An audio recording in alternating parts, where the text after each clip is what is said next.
Always thought the worst thing my wife could steal from me was my heart. But I never expected to find a hidden GPS tracker stitched inside my favorite leather jacket. Active for 3 whole years. I always thought the biggest secret of my life was locked away inside my grandfather's will. But I never expected that for the last 5 whole years. My every single step, my every single breath, was being quietly counted by someone else. If you missed this video today, you might just miss the biggest revelation of your own life. Every human being believes they are completely safe inside their own home.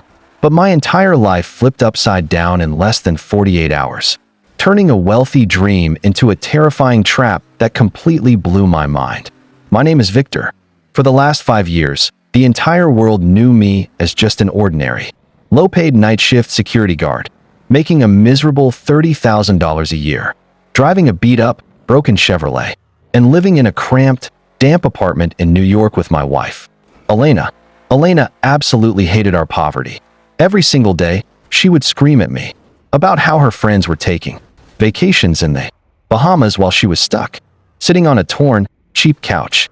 I tolerated her complaints and listened to her abuse in silence, because I loved her with all my heart. But 4 months ago, Elena suddenly stopped complaining.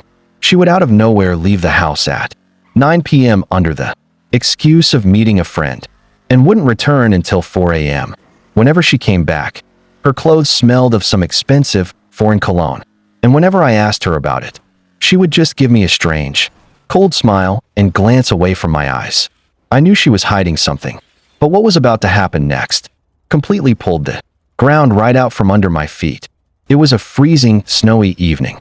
Elena had gone out, claiming she had some urgent work to take care of. As I went to the closet to grab my old, heavy winter coat, my hand brushed against the inner lining, and I felt something strange, hard, and raised sewn deep inside. It wasn't a coin, and it certainly wasn't a button. Driven by pure curiosity, I used my key to rip the lining open. Inside, a tiny, black, magnetic live audio and GPS tracking device was quietly blinking a red light. A complete, chilling silence filled my mind. Why would anyone track an ordinary security guard? What did I even have to be stolen? Was my own wife keeping tabs on me? Or was the story something else entirely? Instead of throwing a tantrum right then and there, I decided to play it cool. I left the code exactly where it was, grabbed my phone, and walked down to a local cafe on the street. There, I logged into our shared iPad's cloud data from my phone, and the text messages that appeared on my screen turned my heart into solid stone forever. They had absolutely no idea what was coming for them. As I sat in the cafe staring at the screen, Elena's text messages laid it all bare. She was talking to a guy named Julian, a wealthy luxury stockbroker. Julian wrote, "Is that idiot guard still outside?" And Elena replied, "Yes, my tracker shows he's sitting at the cafe. Come over, the house is completely clear." Reading this, instead of shaking with rage, a slow smile came across my face. Elena and Julian thought they were destroying the dignity of a helpless, poor man. They didn't know they were playing with absolute fire. They had no idea that the man they viewed as a literal beggar, his real legal name was Victor Vanderbilt IV. Yes, that exact Vanderbilt family. One of the wealthiest empires in the history of the United States. When my grandfather passed away 5 years ago, he left a secret trust fund in my name worth approximately $1.5 billion. But his will came with one exceptionally strict condition. A condition that forced me to live like a poor man for 5 long years. My grandfather's condition was clear. I could not touch or reveal a single cent of that massive wealth until my 30th birthday, or until I had been married for 5 consecutive years to a woman who genuinely loved me for who I was, not my money. He wanted to protect me from gold diggers. And my 30th birthday was in exactly 3 days. I was fully prepared to reward Elena for her patience. I had already set up plans to surprise her with a luxury mansion in Manhattan and a private jet, but she couldn't even wait 3 more days. She chose a flashy broker over a man she thought was broke. The morning of my 30th birthday arrived. She didn't even bother to wish me a happy birthday. She just put on her coat and said she had to go out. I stood up and said, "Wait, Elena, I have a confession to make. I know everything about Julian, and I know all about the tracker." The moment those words left my mouth, the color instantly drained from her face. as if she had looked straight into the eyes of death itself. She began to stammer, "Victor, I was just lonely. You never provide for me." Right at that exact second, a loud, heavy knock echoed through our tiny front door, changing everything forever. I opened the door. Standing outside were two tall private security guards in tailored black, Italian suits, alongside my family's primary estate lawyer holding a sleek, expensive leather briefcase. They walked inside and bowed respectfully straight toward me. My lawyer turned to us and said, "Happy 30th birthday, Mr. Vanderbilt. The clock has officially struck 8 a.m., and all trust restrictions have expired. As per your grandfather's will, the $1.5 billion has been fully activated in your personal accounts." The lawyer placed a certified document directly onto our cheap coffee table. The balance sheet read in giant numbers, $1.5 billion. Elena literally collapsed to her knees on the floor, weeping hysterically and grabbing my legs, begging for forgiveness. She kept saying it was a mistake, that she loved me, and that Julian meant absolutely nothing. I didn't even grant her a single look. My lawyer handed her the pre-drafted divorce papers. Because of our state's strict infidelity laws and the concrete evidence we gathered, she was legally leaving with the exact same thing she brought into this marriage. Absolutely nothing.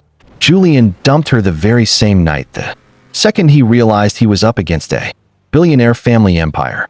Elena is now entirely on the streets. It was a total victory for me. But the story does not end here. The real, terrifying suspense was actually about to begin. Last night, the atmosphere turned completely heavy. I was standing by the glass window of my dark, luxury penthouse suite. Suddenly, out of the dead silence of the room, a very familiar, faint beep-beep sound echoed from deep inside my bedroom closet. Cold sweat broke out across my forehead. I walked over with shaking steps, gripped the closet door, and yanked it open. Hidden deep inside the closet, tucked right behind the clothes, sat an old smartphone, plugged directly into a continuous power source. Its screen was lit up, showing a live video feed, and on that screen, looking back at me, was me. That phone had been secretly recording my every move for the last 5 years. My blood ran completely cold. Elena had only bought her GPS tracker 4 months ago, so who had been counting my very breaths for the last 5 whole years? With trembling hands, I picked up the phone. A final archived message popped up on the screen. It wasn't from an enemy. It was an automated, pre-scheduled email sent 5 years ago by my grandfather's primary lawyer. As I read the email, tears filled my eyes. The message read, "Dear Victor, your grandfather knew exactly how dangerous the Vanderbilt wealth could be. He knew that eventually, a greedy predator would try to trap you. That is why, before you ever moved into that apartment, he had this secret camera and tracker installed. For the last 5 years, our legal team has monitored this feed to ensure your absolute safety. Today, your test is officially complete. You are finally safe, and you are finally free. Shut down the camera." As I finished reading, the tears rolled down my face. My grandfather was protecting me from beyond the grave. I switched off the device for the very last time. The lights of the room turned on, and the beautiful morning sun filled the windows. My grandfather didn't just leave me a fortune. He left me the greatest lesson in life. That true love and loyalty cannot be bought with money. They are earned through patience. Today, I am completely free, completely safe, and ready to start my new life. My friends, Victor's story teaches us a powerful lesson. Greed always leads to a bitter end, and those who remain honest and endure through the hardest times will always win in the final chapter. If my grandfather's final act of love and protection touched your heart today, please leave a like on this video. And for more jaw-dropping, suspenseful, and deeply moving human stories, smash that follow button right now so you never miss the next big revelation. Thank you all so much for watching.